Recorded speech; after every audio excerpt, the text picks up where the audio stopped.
திருவடிகளே சரணம். ஆன்மீக அன்பர்கள் அனைவருக்கும் இனிய வணக்கங்கள். நம்ம இந்த வீடியோ மூலமாக 2025ஆம் ஆண்டிற்கான செப்டம்பர் மாத ராசி பலன்களை பார்க்க இருக்கிறோம். இந்த செப்டம்பர் மாத ராசி பலன்களை பார்ப்பதற்கு முன்பாக இந்த செப்டம்பர் மாத காலகட்டத்தில் நடக்கக்கூடிய முக்கியமான நிகழ்வுகளை தனி வீடியோ தொகுப்பில் கொடுக்கலாம் அப்படின்ற நோக்கத்தோடு இந்த வீடியோ தொகுப்பை பொது மக்களுக்காக அனைத்து ராசிக்காரர்களுக்கும் பொதுவான பலன்களாக இந்த விளக்கத்தை தனி வீடியோவாக கொடுக்கலாம் அப்படின்னு நினைக்கிறேன்.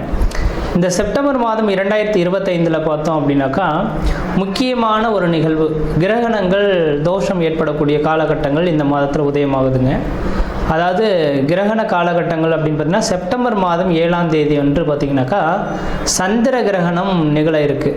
அப்போ ராகுவினால் ஏற்படக்கூடிய இந்த சந்திர கிரகணமானது அன்று இரவு 9:56 மிட் நைட்டில் 1:26 இந்த காலகட்டம் வரலும் சந்திர கிரகணமானது அன்னைக்கு நிகழ இருக்குது.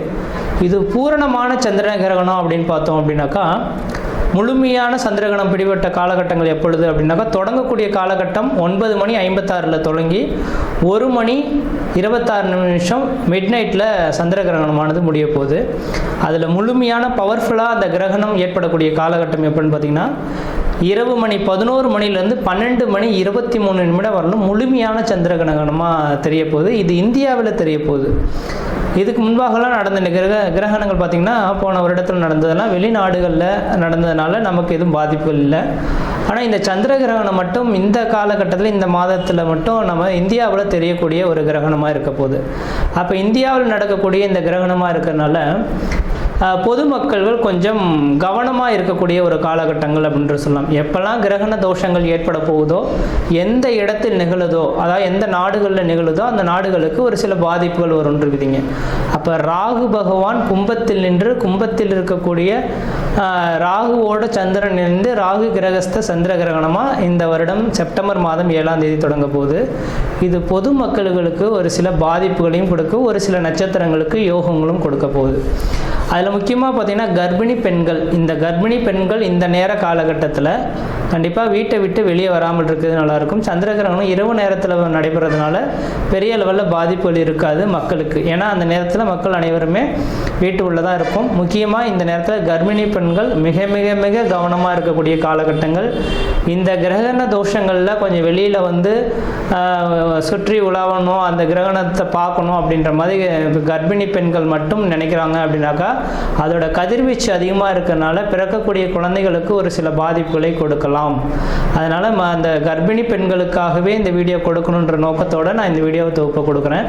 அப்போ அந்த கர்ப்பிணி பெண்கள் தெளிவாக சொல்ல விரும்புகிறேங்க, அன்று பகல் அந்த கிரகண தோஷங்கள் ஏற்படுவதற்கு முன்பாக, அதாவது 10 மணிக்கு 9:56 தொடங்க இருக்குது, 10 மணிக்கு தொடங்குறதாவே எடுத்துங்களேன். அப்போ அதிலிருந்து 4 மணி நேர காலகட்டங்கள் முன்பாகவே உணவை எடுத்துக்கொள்கிறதா சிறப்பை தரும். அப்போ அந்த நேரத்தில் மட்டும் கொஞ்சம் முடிஞ்ச அளவுக்கு பார்த்துக்குங்க. தண்ணி வந்து அருந்தலாம். அந்த தண்ணியில் தர்பை புல் போட்டுட்டு நீங்கள் வச்சுக்கிறது நல்லாயிருக்கும். அதாவது சொல்லப்போனால் அன்று சாயந்தரம் சூரியன் அஸ்தமனம் ஆகிறதுக்கு முன்பாகவே அந்த கர்ப்பிணி பெண்கள் மற்ற எல்லாருமே உணவை வந்து அடைந்திடுறது சிறப்பாக இருக்கும். அதுக்கு 6 மணிக்கு பிறகு பார்த்தீங்க அப்படின்னாக்கா உணவு சாப்பிடக்கூடாது. அப்போ சாப்பிட்டோம் அப்படின்னாக்கா செரிமான பிரச்சனைகள் ஏற்படலாம். இது சந்திரனால் ஏற்படுறதுனால உணவு சம்மந்தப்பட்ட உணவினால தான் பாதிப்புகள் அதிகமாக வரதுக்கு வாய்ப்புகள் இருக்குது. அதனால் 6 மணிக்கு பிறகு எந்த ஒரு உணவுப் பொருட்களும் நீங்கள் எடுத்துக்கொள்ளக்கூடாது. அடுத்து தண்ணீர் மட்டும் வேணால் தாகம் இருந்தால் அதை தர்பை புல்லை மட்டும் போட்டு வச்சுட்டு அந்த தண்ணியை மட்டும் பயன்படுத்திக்கலாம் அப்போது தேவை இருந்தால் மட்டும். இல்லையே அந்த அன்றைய நைட்டு முழுவதும் கொஞ்சம் முடிஞ்ச அளவுக்கு எல்லா உணவுப் பொருட்களையும் தவிர்த்து கொள்வது சிறப்பை தருன்றவிதிங்க. வெளியில் வந்து சுற்றி உலாவறதை கொஞ்சம் குறைச்சி கொள்வது சிறப்பை தரும். அனைத்து மக்கள்களுமே தெளிவாக சொல்ல வரங்க, எல்லாருமே இப்போ வந்து நவீன காலங்கள் வந்துருச்சு இல்லைங்களா. இப்போ சந்திர கிரகணத்தை பார்க்கணும் அப்படின்ற நோக்கத்தோட மக்கள் பார்த்தோம் அப்படின்னாக்கா அந்த வீடியோ தொகுப்புலாம் கொடுத்துருப்பாங்க, சென்னையெல்லாம் ஏற்பாடு செய்திருப்பாங்க, பார்க்க இருப்பாங்க. அது முடிஞ்ச ஓரளவுக்கு பார்த்தீங்க அப்படின்னாக்கா நான் குறிப்பிட்ட நட்சத்திரக்காரங்கள் மட்டும் அந்த மாதிரியான தொகுப்புகளுக்கு போகாமல் இருக்கிறதா விசேஷத்தை கொடுக்கும். அதாவது கும்ப வீட்டில் நடக்க இருக்குது. இந்த கும்ப வீட்டில் இருக்கக்கூடிய சதயம், பூரட்டாதி, உத்திரட்டாதி, சதயம், பூரட்டாதி, உத்திரட்டாதி இந்த 3 நட்சத்திரக்காரர்களும், புனர்பூசம், விஷாகம், மொத்தம் இந்த 5 நட்சத்திரக்காரர்களும் கம்பல்சரி வெளியில் வராமல் இருந்துக்குங்க. கர்ப்பிணி பெண்கள் எப்படி இருக்கணுமோ அதே போல் சதயம், பூரட்டாதி, உத்திரட்டாதி, புனர்பூசம், விஷாகம் இந்த 5 நட்சத்திரக்காரர்களும் கர்ப்பிணி பெண்களும் அந்த நேர காலகட்டத்தில் வெளியில் வராமல் இருக்கிறது தான் சிறப்பை தரும். அவர்களுக்கு முழுமையான இந்த ஏன்னா அதோட அவங்களோட 1-5-9 அதோட கனெக்டிவிட்டியில் தான் இந்த ராகு கிரகஸ்த சந்திர கிரகணமானது தொடங்க இருக்குது. அதனால் இந்த நபர்களுக்கு மட்டும் பாதிப்புகள் அதிகமாக இருக்கும். இவர்கள் வெளியில் வராமல் இருக்கிறது விசேஷத்தை கொடுக்கும். மற்ற நபர்கள் வெளியில் போகலாம்.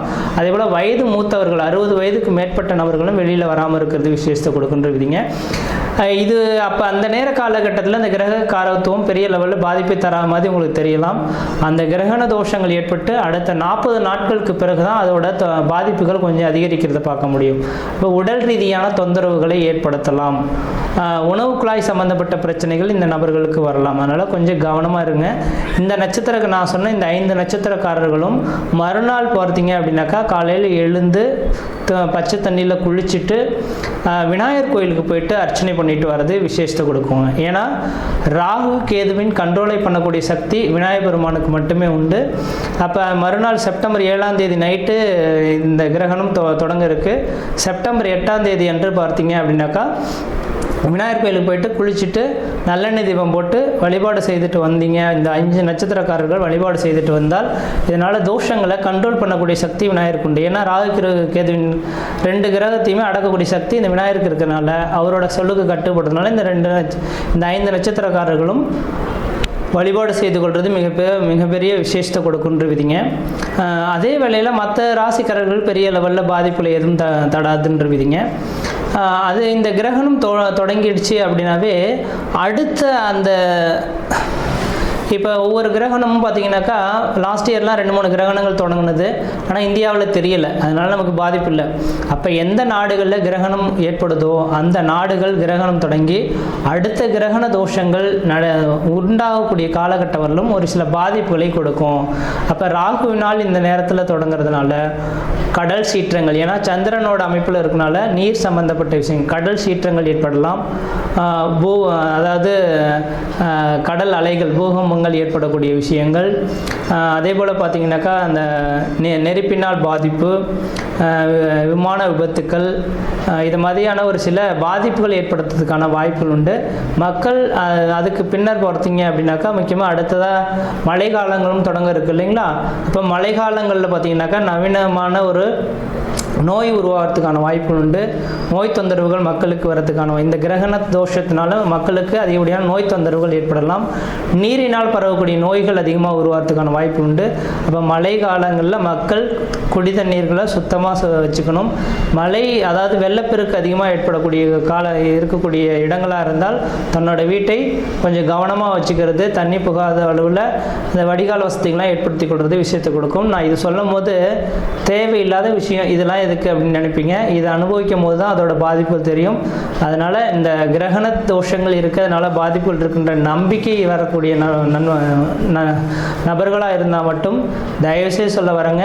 அடுத்து கரெக்டாக இப்போ செப்டம்பர் 7ஆம் தேதி இந்த கிரகண தோஷம் ஏற்படுது.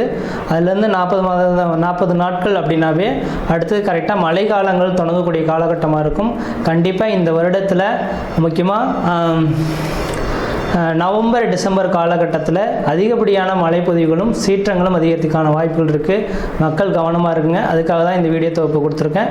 மற்ற விதத்தில் எந்த விதத்தையும் தோஷங்கள் பாதிப்பு கிடையாது. தெளிவாக சொல்லக்கூடிய கருத்துக்கள் கர்ப்பிணி பெண்களும் சதயம், பூரட்டாதி, உத்திரட்டாதி, புனர்பூசம், விசாகம் இந்த 5 நட்சத்திரக்காரர்களும் கிரகண தோஷத்தன்று கொஞ்சம் வீட்டை விட்டு வெளியே வராமல் இருங்க.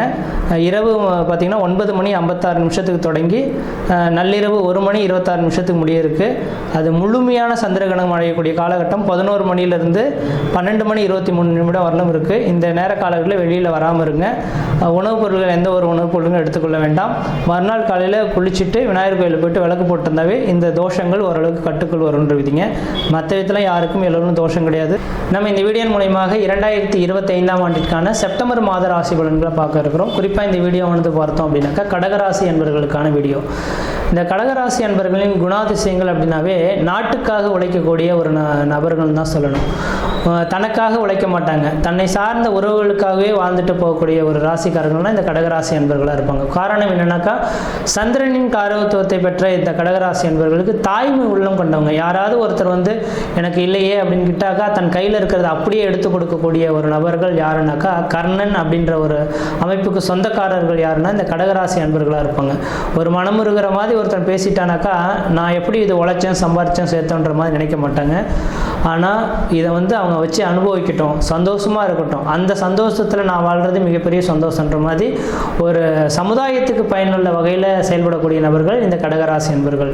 அப்படிப்பட்ட இந்த கடகராசி அன்பர்களின் வாழ்க்கையில் பார்த்திங்கன்னா கடந்த கால நிகழ்வுகளை எண்ணி பார்க்கும்போது குடும்பம் அந்தளவுக்கு நிம்மதி இல்லாத ஒரு வாழ்க்கையை வாழ்ந்துட்டுருக்காங்க. ஏதோ குடும்ப ரீதியாக மிகப்பெரிய பாதிப்புகளை இந்த கடகராசி அன்பர்கள் சந்திச்சிருக்காங்கன்றீங்க. கணவன் மனைவி உறவுகளை கொஞ்சம் பிரிந்த காலகட்டங்கள், கணவன் மனைவியுடைய கருத்து வேறுபாடுகள் ஏற்பட்டது, பொருளாதார நெருக்கடிகள், கடன் சொல்லக்கூடிய அமைப்புகள், சொந்த பந்தத்தினால் பிரச்சனைகள், இது மாதிரி பல்வேறுபட்ட கஷ்டங்களை சந்தித்த நபர்களில் இந்த கடகராசி அன்பர்களும் இருந்திருப்பாங்க.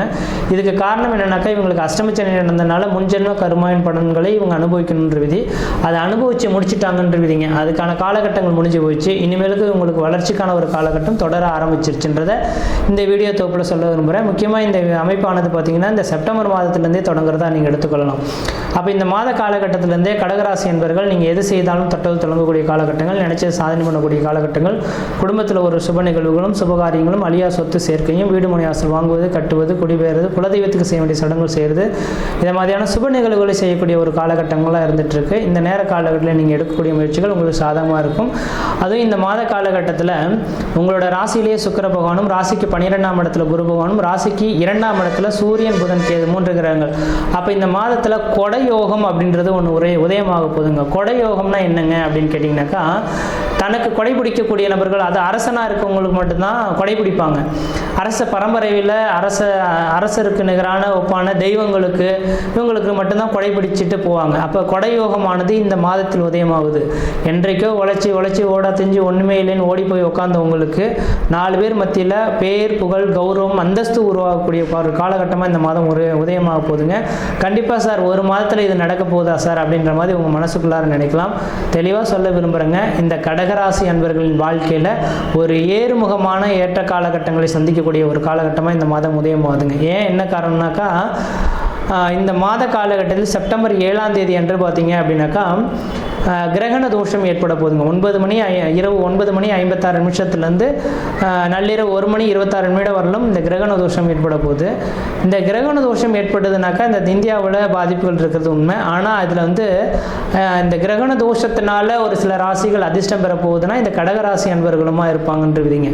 ஏன்னா இந்த கிரகண தோஷம் ஏற்படக்கூடிய காலகட்டத்தில் 6, 8, 12 அந்த கிரகங்களுக்கு 6, 8, 12 இருக்கக்கூடிய கிரகங்கள் வலிமை பெற்றதாக மாறிடுன்றீங்க. அப்போ ராகுவினால இந்த கிரகண தோஷம் ஏற்பட்டதுனால ராகு நின்ற இடத்துக்கு 6ஆம் இடத்துலையும், கேது நின்ற இடத்துக்கு 12ஆம் இடத்துலையும் இந்த ராசி உங்களோட ராசி உதயமாகனால இந்த கடகராசி அன்பர்களுக்கு ஒரு அதிர்ஷ்ட காத்துகள் ஏற்பட போகுது. அரசாங்கத்தினால ஆதாயங்கள் பெற போறீங்க.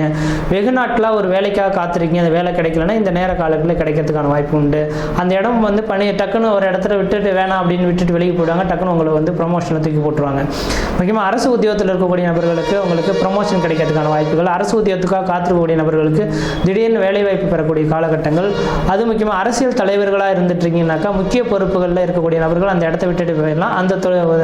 அந்த துறைக்கு பார்த்தீங்கன்னா உங்களை நியமிக்கப்படுறதுக்கான ஒரு வாய்ப்புகளாக இந்த மாத காலகட்டம் இருக்க போகுது. அதனால் கடகராசி என்பவர்கள் இந்த நாள் காலகட்டம் வரலாம் எனக்கு ஒரு வாய்ப்பு கிடைக்காதான் ஏங்கி காத்துட்டு இருந்தவங்களுக்கு வாய்ப்புகள் உங்களை தேடி வரக்கூடிய ஒரு காலகட்டம் உதயமாக போகுதுங்க. இந்த நேர காலங்களில் சரியாக பயன்படுத்தி அந்த வாய்ப்புகளை பெற்றுக்கொண்டால் இது இனிவரும் காலகட்டங்கள் உங்களுக்கு சாதகமானதாக ஒரு அமைப்புகளை ஏற்படுத்தி தருன்றீங்க. அதே போல் இந்த மாத காலகட்டத்தில் வெகு நாட்களாக நான் இதனால் வரலும் திருமணமாகாமலே காத்துட்ருக்கேன் சார், திருமண வாய்ப்புகள் உதயம் ஆகிடுமா அப்படின்னாக்கா கண்டிப்பாக திருமணமாகாத நபர்கள் திருமண வாய்ப்புகளும், குழந்தை பேர் இல்லாத நபர்கள் குழந்தை பேர்களும், வேலை இல்லாத நபர்கள் நிரந்தரமான வேலை வாய்ப்புகளும், கடன் பிரச்சனைகளுக்கு ஒரு முற்றுப்புள்ளி வைக்கக்கூடிய அளவுகளுக்கு நிரந்தரமான வேலைவாய்ப்பு பெறக்கூடிய காலகட்டமும், குடும்பத்தில் மன நிம்மதியும் மன சந்தோஷம் ஏற்படுத்தக்கூடிய காலகட்டம் உருவாகும். கணவன் மனைவி உறவுகள் ஒருவரை புரிந்து கொண்டு வாழக்கூடிய ஒரு காலகட்டங்களாக இந்த செப்டம்பர் மாத காலகட்டமாக வந்து உதயமாக போகுதுங்க. அதனால் இந்த நேர காலகட்டத்தில் உங்களோட யோகமான நேர காலகட்டம் தொடங்க இருக்கிறனால இந்த நேரத்தில் உங்களோட சுய ஜாதத்தையும் ஒரு முறை எடுத்து கொண்டு பார்த்துட்டு சரியான அமைப்புகள் இருந்தால் நீங்கள் முயற்சி எடுத்து பாருங்கள், கண்டிப்பாக வெற்றி பெறுவீங்கள்.